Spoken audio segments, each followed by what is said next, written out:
Hello friends, my name is Katie from Eternal Flame, and today I thought I'd share with you a quick flip through and talk through of my Hobonichi A6 English Techo Planner HON for 2024.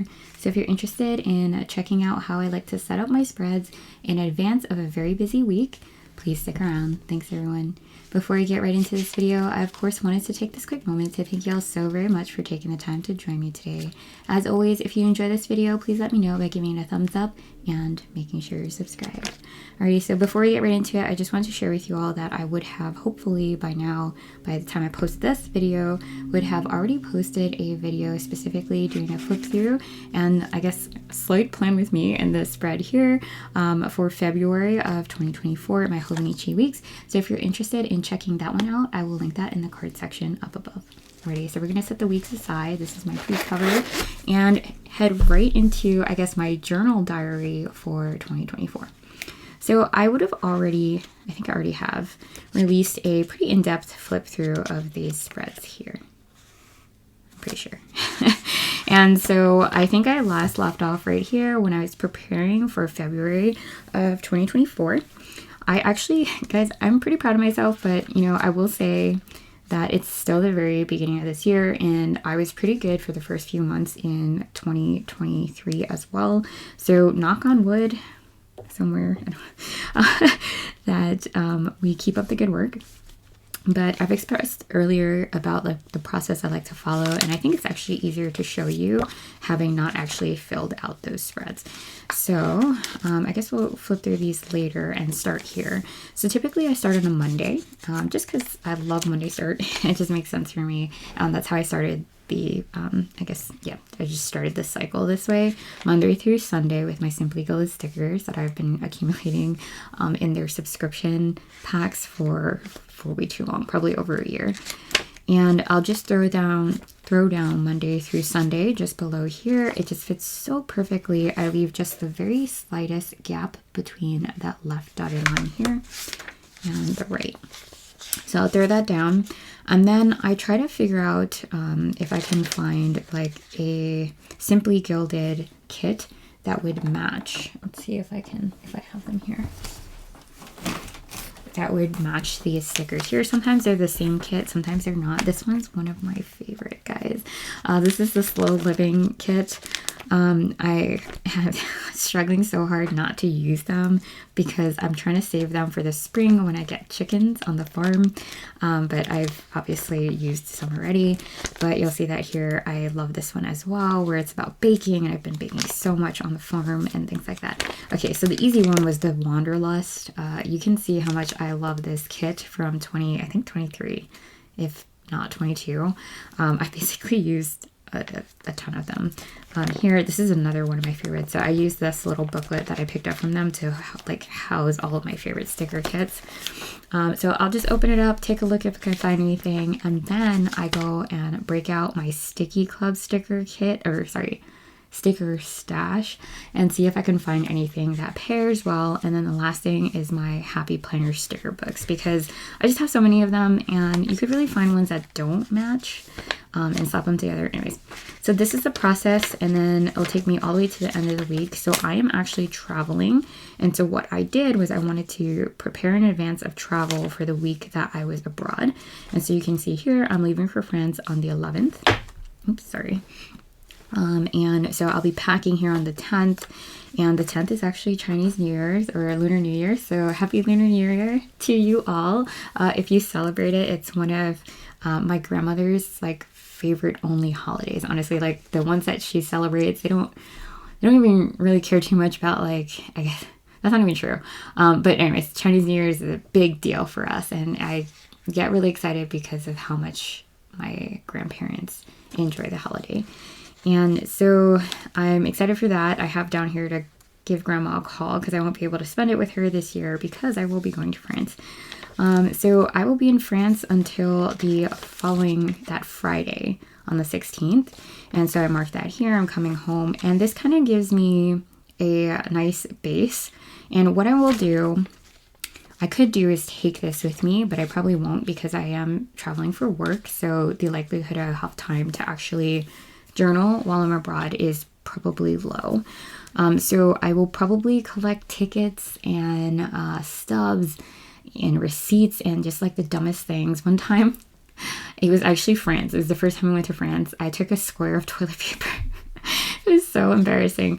Of course, I was like some cups of wine down by then, but I took some like this little piece. I lost it anyway because I did not keep it, but it stayed in my book bag for the longest because it had doggies imprinted on it, and I thought it was the funniest thing. But so I'll just collect like random things and see if they fit into the planner when I get back and remind me about it a little bit. The other thing too, and I can't really show it because it has like private work information, but let's see if I can show something similar.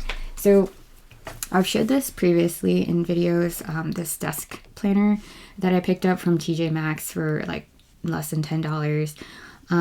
I took the sheets for the weeks that I will be traveling out, and I wrote down the information in their relative location for the time of day. So for example, I'm catching my flight on Sunday afternoon, and so I wrote that here. I wrote the flight information on that, the confirmation number, my check-in time, and tasks that I need to get done and things.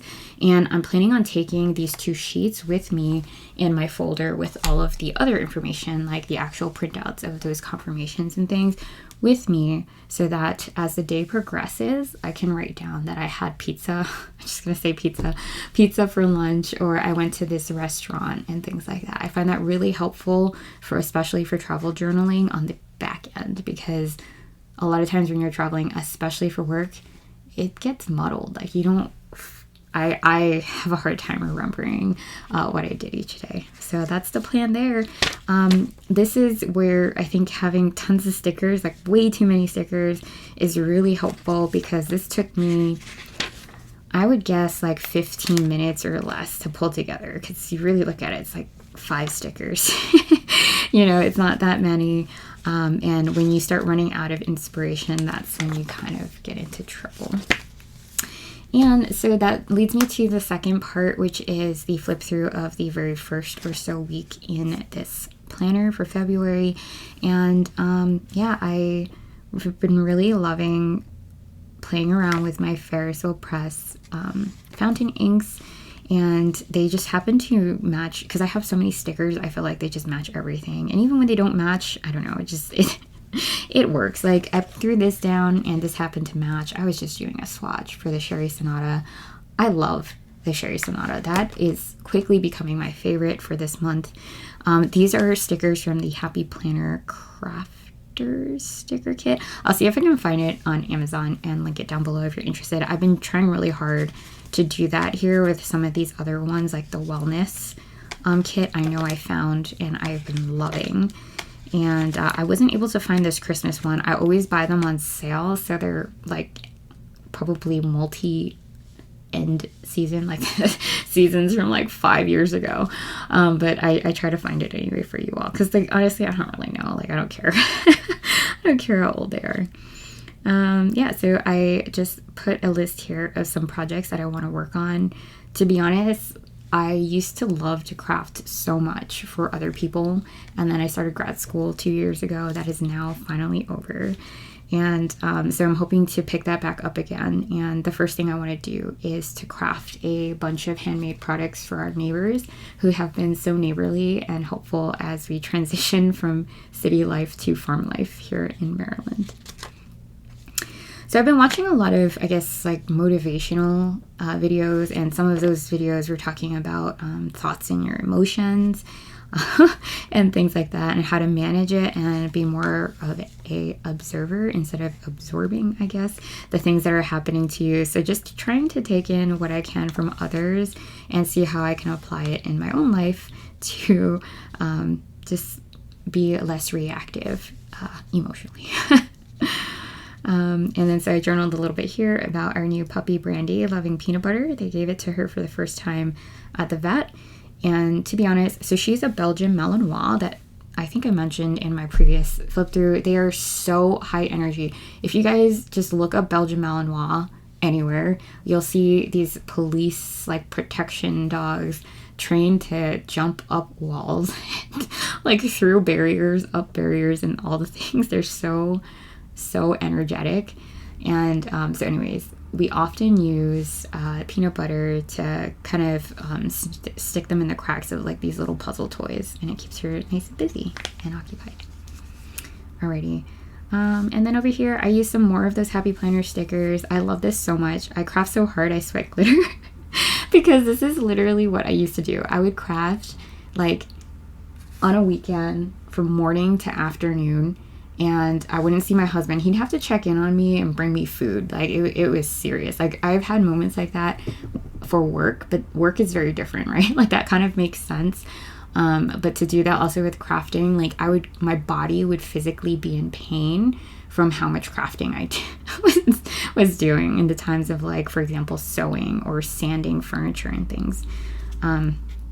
So yeah, that is what I really loved about this spread here. Another thing I journaled about here, let's see.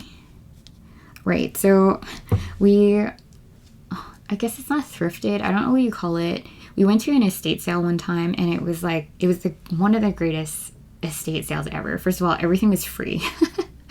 And it was really kind of bittersweet. So someone's parents passed away, and the children were there trying to clear out the house. And they had some of the coolest things. And my husband and I were trying to be very selective. But obviously, you know, I've collected a lot of things as well. So I don't know, I'm very good at that. And I went away with two things that we cherish very deeply. And one of those things is a plant, a pothos that I call Bob. He was this like the dirt had probably decreased by 75% in the pot, and they had two hanging pothos, and I only took one because I felt bad taking it. I even asked, and then like they were so happy that I took this plant. They were like, you know, my parents love these plants so much, and they thought no one was gonna take it.